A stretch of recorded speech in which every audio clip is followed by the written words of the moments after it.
Now, we are starting next week again on a new round of life groups. We've had wonderful success with life groups. We've had already over 50 in our church, and there's 50 plus that are signed up again. But I would like to give you another opportunity to sign up, because next week we are going to be getting all the groups together as one, and we'll have just a little light meal together in the fellowship hall. And after this meal, then all the groups will just get together and kind of see where you want to meet. And you can decide your location and the days. Not every group meets on Sunday night. We've had groups that meet different times during the week. We have more than one group that meets during the day here at the church. And that might be a possibility. If you have a difficulty getting out at night, you might want to be in one of those groups. But just initially, tell us that you want to be in a group. And you can sign that up on the sheet that you have in your worship folders. Just sign your name and leave it with us. If you've been in a group and still want to be in a group, don't assume that we know that. We need you to go ahead and put your name down again just to make sure. And we'll be setting those up next week. We're going to get you a letter out next week so that you can find out what group you're in. And then again, next Sunday night, you'll be off and rolling. And you'll be watching a series done by John Ortberg, the man who was just speaking there. And it's a series that is going to help us to know when God is opening doors in our lives. And all of us want that, don't we? Don't we want God to open doors in our lives? Don't we not want to stay the same? Don't we want to grow? But yet we don't want to walk through the wrong door either. And so it goes through that sort of thing. It's going to be good together. It is an actual book, but we're not doing the book. We are merely doing the video series as we get together. This particular flower concerns me because I don't know how to pronounce it. And I didn't know that until I was up here in front of you all one Sunday morning, and it just hit me that I didn't really know how to say it, and so from now on I've just been calling it red flower.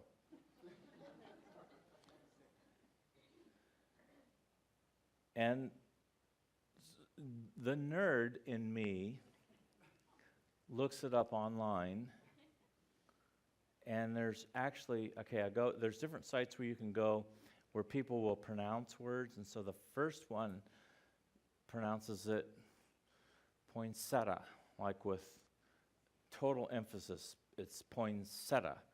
There's like no I there, it's poinsettia. And then the very next one I go to says, everyone says this wrong. It's poinsettia. That didn't help.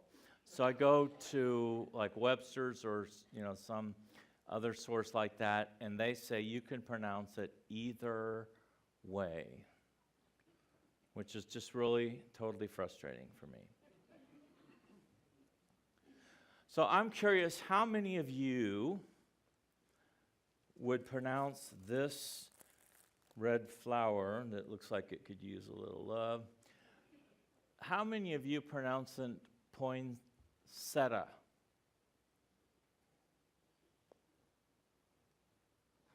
Okay.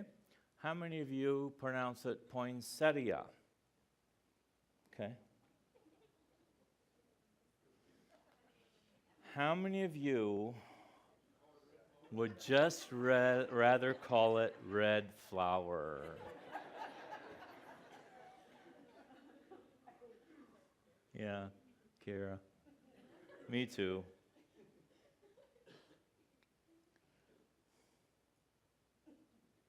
I like flowers, but I'm just not good with them.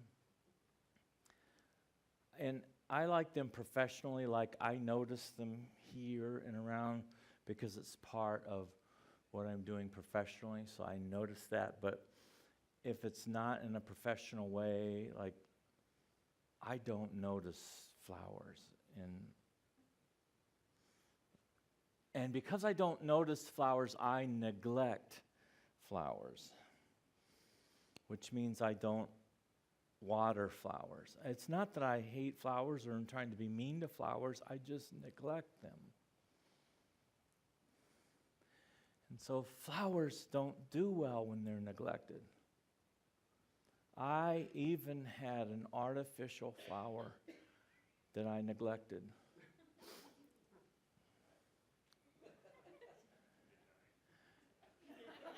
I helped it die.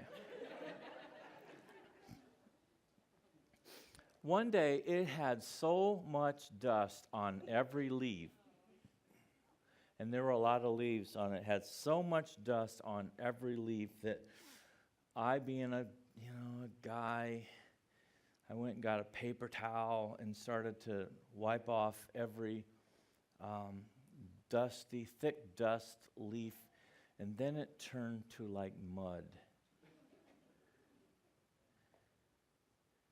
And so now I've got this muddy artificial plant, and I just said, man, talking to the plant, I know you want to die, and I want you to die. And I just did it. I just dyed it and went out and got a new plant.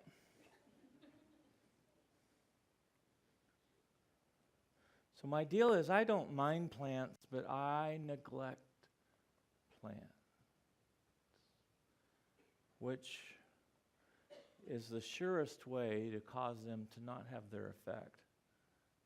Now, what does that have to do with anything? I'll bring it back up. And I want to keep it close to me while I'm talking, because I'm going to bring it back up. We're talking about doors. This neglectful plant's going to be dropping stuff, I can just tell. We're going to be talking about doors that you need to have opened in your life. And doors that I want to have opened in my life, and doors that we want to see opened in the church's life. We're talking about doors that only God can open.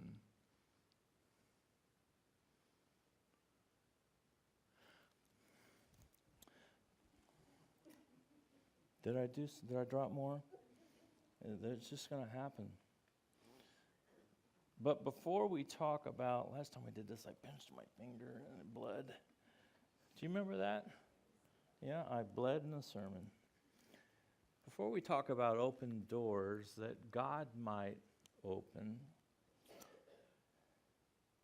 there might be some that need to be shut. And this is my experience.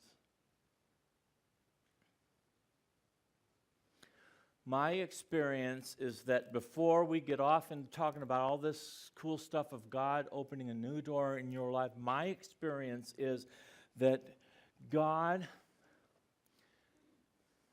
does not open new doors until we have properly shut doors to the past, or are actively shutting them.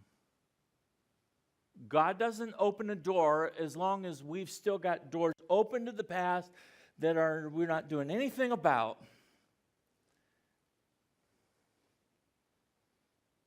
And He waits until we start moving on shutting that door or shutting them completely until He does something. So I want you to experience new doors in this series of messages and small groups and all. And by the way, you don't have to go to a life group to be able to get what we're saying here. It's okay. But I want you to experience new doors in your life. But I'm just telling you, to experience a new door, there very well likely might be an old door that needs to be shut. Old doors This isn't on your outline if you're a note taker, but old doors are pains. Old doors are hurts. Old doors are wounds. Old doors are connections to the past. Which is a great problem because we are created to be people that live in 24-hour segments called today. And when we have open doors to the past, it creates all kinds of problems for us because it's the past.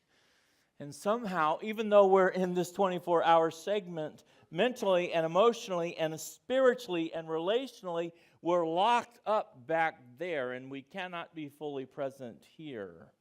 And this here has power over us still.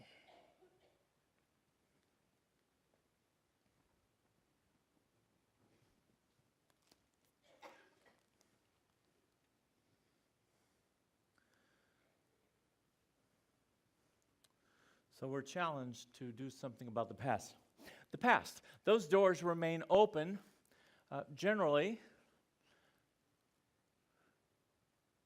when we have hurt ourselves or somebody else.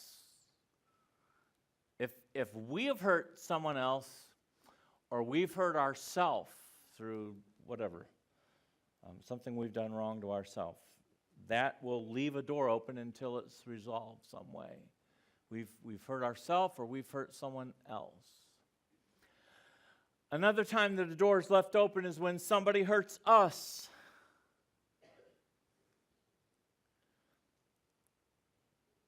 And a third time is when life or events hurt us, traumatize us, are unfair.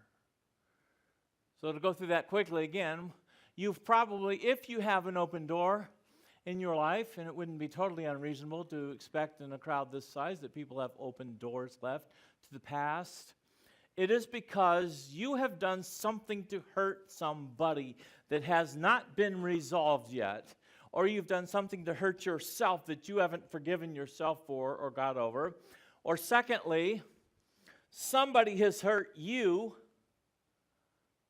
or thirdly, there's been some kind of an event, a happening that has traumatized you. And you are connected to that, whether it was a week ago or a year ago or when you were a child, until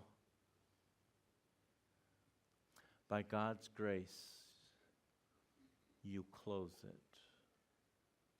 So, here's a guy named Paul who writes a great deal of the Bible, who is an incredible man of God. And if anybody knows about this subject of getting over stuff, it's Paul, because he had a lot of stuff to get over in his life.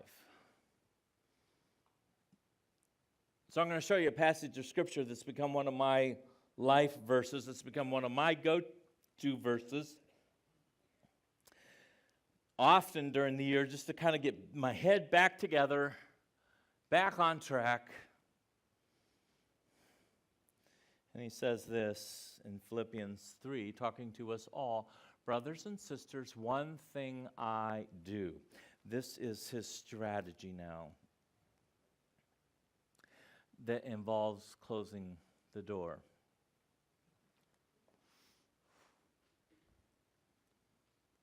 He says, forgetting what is behind,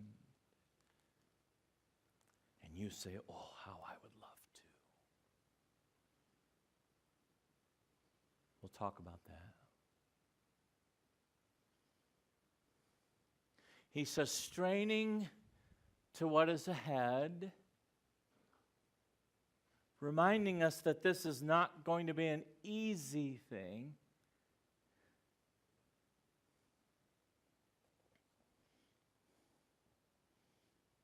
says he presses on toward the goal to win the prize for which God has called me heavenward in Christ Jesus. The very definition of getting stuck in the past is that not only do we not successfully forget, and I'll describe that a little bit better, not only do we not successfully forget, but we really don't strain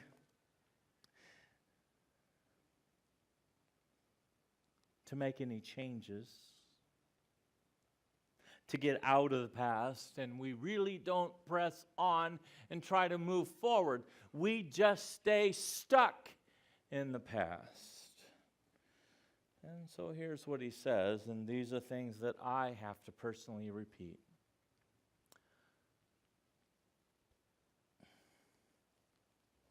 Because look, I'm like you. I got stuff. We all got stuff.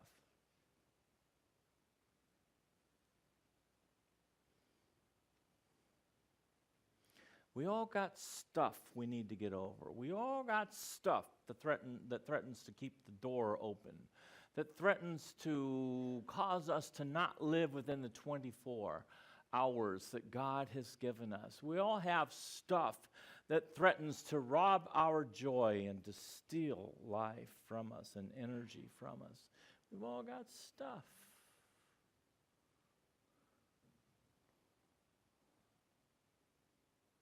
So, here's what I have to say.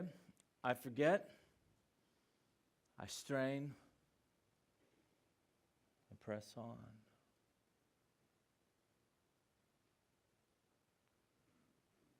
I know those three phrases, words, don't necessarily mean a lot to us right now, so I've kind of broke it down, did just a little bit of studying on them. And you can do this too, by the way, with just a few clicks. If you have some books or internet, just a few clicks, you can look at some of these words and see how they were originally meant in their day to those people in the culture. And I'll show you how. Here's the first one. I forget doesn't mean that I can somehow forget what people did to me. I can somehow forget how I was treated. I can somehow forget the trauma. No, the word is neglect, and we're going to talk about that in a few moments because that's what I really want to spend time on. But I think it's the hardest of the three. I'm going to talk about it a little bit in a moment. So he says, I forget and I strain. The second one is I strain, which as I looked at this a little bit more, I strain means that if this microphone is out of reach, and this is my absolute limit of reaching, and there's something, barrier that's causing me not to be able to lean, I can't go any further, but I need to have that microphone. If somehow I can just keep straining and straining and straining, even to the point where it's kind of hurting my skin as it's pressing in against the wood or the metal. I strain, I strain, I strain, I strain, I strain, and I strain, I strain, I strain until finally. That's the kind of straining that it's talking about. So if we are going to get out of the past and get into a new way of thinking, there is going to be that kind of straining that will have to go on. And maybe even starting today, if you want to leave something behind and shut the door, it's not going to be just like, oh, yeah, I'll just pick that up and go. It's going to be a strain. It might be a mental strain. It'll certainly be a spiritual strain. It might be a relational strain. It might be any number of strains that's going to have to cause you to reach further, uncomfortably further than you normally would have reached, but do so with God's help. This idea of press on. Remember, he says he forgets, he strains, he presses on. Press on here means to move on what God is telling you to do, but to put it in rapid motion. In other words, don't delay. If God's wanting you to get out of the past and God's moving in something in your life that you need to just stop living in the past and He wants you to start doing it, He needs you to do it now. He wants you to start putting some plans in motion now. Don't put it off till next month, next year. Start doing something today. Press on and do it rapidly. So, in all of this, Paul is saying, let's talk about those closed doors, and it's going to involve forgetting. It's going to involve straining and pressing on. But here's the question that I was wondering about earlier. Forget? What does a guy like Paul need to forget?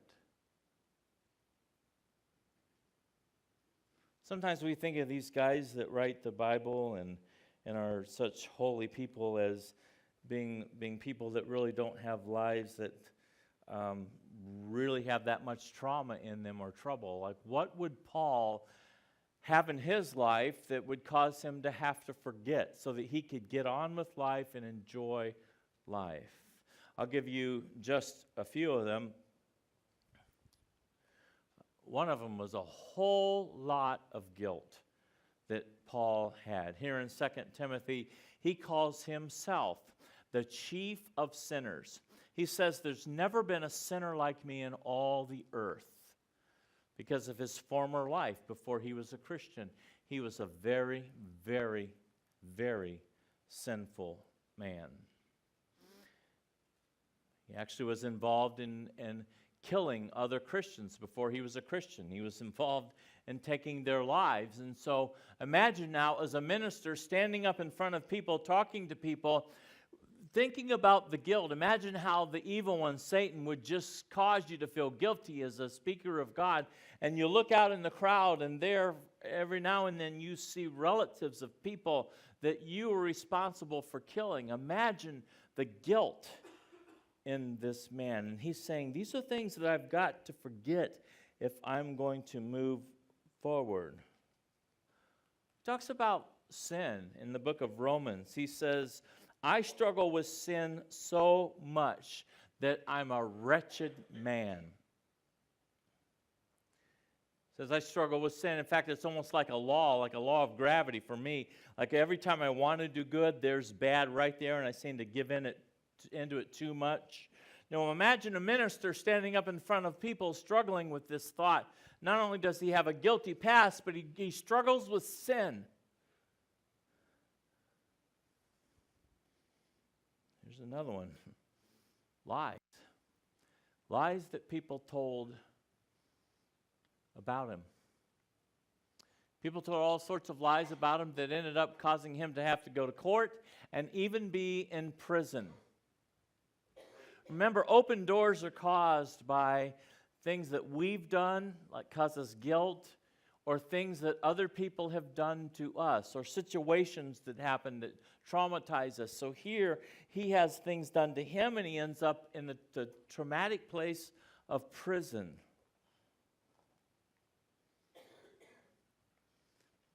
Or being abused. Paul was somebody that had, on different occasions, he was whipped to the point of him almost dying. They took rods and they hit him. They had groups of people that literally stoned him, trying to kill him. He was abused. So imagine all that time he's looking as he's preaching and he's seeing people that were abusing him. What does he have to get over in his life? Well, there's critics. Critics followed him all around every time that he spoke. There were people that criticized him for the way he spoke. There were people that criticized him for the way that he looked. There were people that criticized him for everything he did. And so he's got all of this stuff. And so when he says that he needs to forget in order to go on, he really speaks from truth.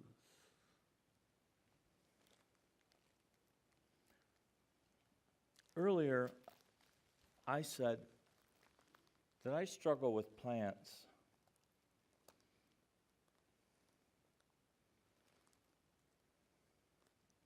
because I forget to water them. As I studied this word, the word that pops up is neglect.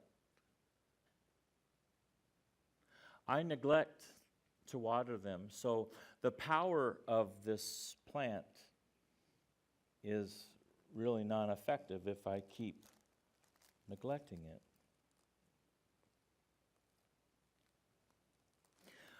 Oddly enough, the hurts in our life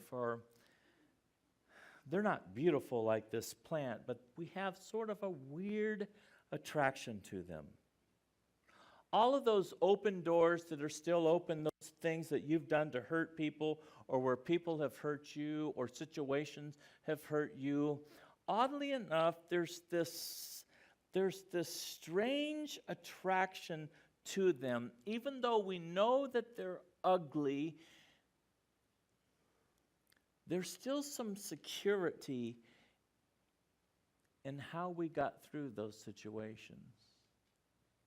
We might have said, I'm going to not forgive that person, and so we're no longer speaking to that person, and we know that that is wrong, but yet somehow that kind of got us through a day or two, a week or two, and even though it's ugly, somehow there's some security in that unforgiveness and even that bitterness to where we kind of think, I'm going to hold on to that and I'm going to protect it. Other times somebody hurt us or a situation and we lashed out and we were cruel and we no longer talk to that person when we see them. And we know it's wrong, we know it's not healthy, but there's this weird sense of security there that we kind of hold on to the wrongdoing, even though we know it's not healthy, because somehow in a twisted sort of way, it got us through those times. And so we keep that door open. We keep it connected to that. It's kind of like this. If you've ever been really depressed or really going through a discouraging time, you eat. You eat food that is wrong for you. You eat, and you eat. Like you pour it on. And you say, I don't care what happens to me because this feels really good. I don't care what happens to me because this is making me feel good and it's working. And I can at least depend on it to make me feel good. I know it's not good for me. I know I'm one day going to regret this. But I keep doing it because at least it's getting me through this day. And in a strange sort of way, that binge eating becomes your friend. Even though you know it's not healthy, even though you shouldn't hold on to it anymore, you do. And every time you do, every time you feed that bitterness, every time you feed that unforgiveness, you know what you're doing? You're not neglecting the hurt, but you're watering it. You are keeping it alive. You're keeping yourself alive to that situation. You're keeping that door wide open, and it's attached to you, and it follows you all around your life, everywhere you go, into every relationship. I don't want this thing. I hate this thing. Who wants bitterness? But I love bitterness because it helped me through when I was so upset. I know it's wrong. I know it's not helpful. I don't want to keep eating more than I should. I don't want to keep just binging and binging and binging. But I love binging. I love it because it helped me. It helped me get through it. But it's feeding that situation, and it continues the power over you. It keeps the door open. There was an old saying, very old saying, that goes something like this: better the devil we know than the devil we don't. Written in the 1500s, what that was saying was somehow we feel better about the pain we know than the pain we don't know. So we will go through life with a toothache as long as we can, knowing that if we went to the dentist, it could all be taken care of. But we will suffer with that toothache as long as we possibly can because we are scared about the pain that it's going to take to get better.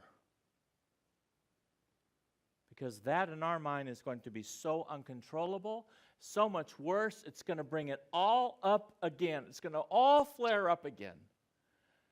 And so we would rather keep the pain we know than trade that in for the possibility of the pain we don't, even when we know that pain can bring healing.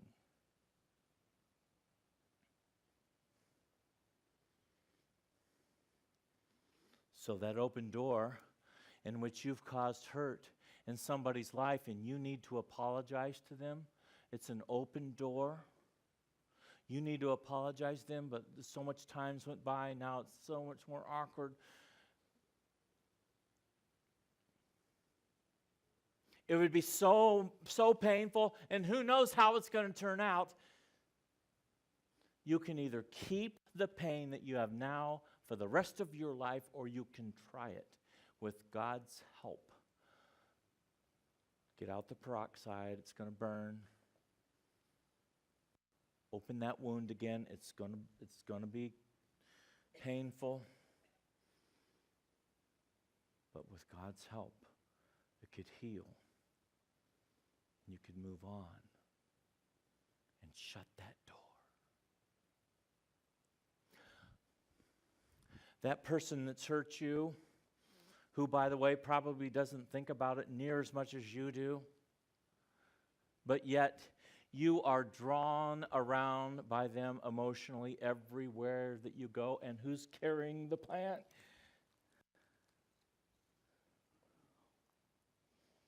It hurts. It hurts you now. And so you can't dream of bringing it up again with them, facing them. They hurt you. The devil we know is better than the devil we don't, is what we think. I would rather keep the pain I have than risk all of that, being hurt again, being face to face with them again, hearing it again, going through it again, having the peroxide poured on me. All of that, it's going to hurt so bad, but it could heal you and you could be over it. And these are choices we must make in faith. Or keep the door open and, in my experience, never have God open other doors for you until you shut the ones that you should. That trauma, that experience, that situation where somebody hurt you.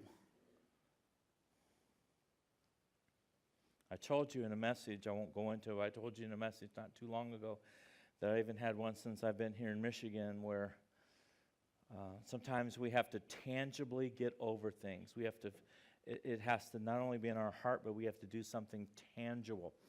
And there was a building that was connected with hurt for me.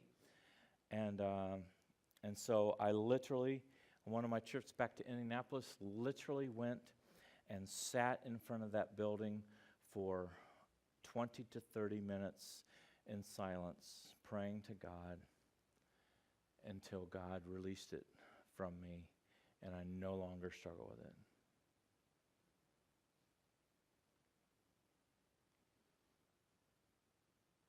But I'd struggled with it for 3 years. We can shut the door and we can go on. We can relive that pain. We can go through that uncomfortableness and get over it. And by the way, when you set down a plant, You set down a pain. Sometimes we do. Something comes back up and we pick it back up again. Some of you have just recently picked up a plant that was on, it's been gone a long time, but over the holidays, something happened and you picked up another, put it back down again. You don't have to keep carrying that. Put it back down. Sometimes it's a series of events all through your life of putting it down, putting it down, putting it down. So when Paul says, I forget, he is saying, stop watering the bitterness. Stop watering all of those episodes that it happens again in your mind, and you start feeling sorry for yourself, and you spend 20 minutes during the day just mulling, ruminating over it. Stop doing that. Take it to God. Pray in the name of Jesus. Denise and I sometimes have literally taken scriptures, literally, again, another tactile way of doing this. Literally, we've posted scriptures on our TV or other places in the house. Do something tactile. Fight back at this thing to put it down.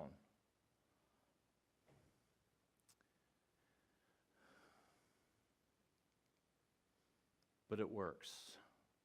We do not have to stay in the past, but we can live in this 24-hour and enjoy it.